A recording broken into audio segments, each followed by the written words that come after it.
11 orang korban dugaan penipuan arisan online mendatangi Mapolres Bau-Bau, Sulawesi Tenggara. Mereka melaporkan pengelola arisan yang belum juga membayarkan kewajibannya hingga melewati batas jatuh tempo.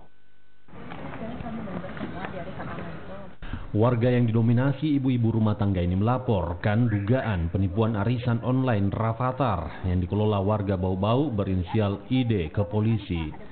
Kasus ini terungkap saat korban menyadari ketika arisan sudah jatuh tempo namun uang tak kunjung dibayar. Dalam arisan online ini, para korban diberi beberapa paket pilihan, mulai dari cabut lot hingga arisan barang melalui akun media sosial Facebook.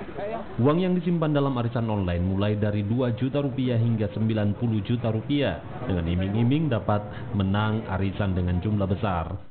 Para korban selanjutnya mengirim uang tersebut dengan mentransfer ke nomor rekening pengelola atas nama Imelda Derise.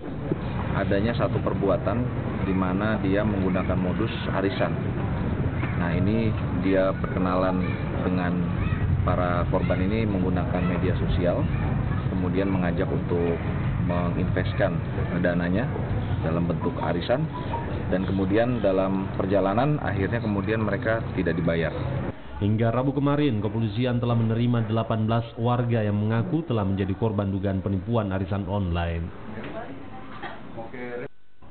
Devriatno Keke, Kompas TV Bau-Bau, Sulawesi Tenggara.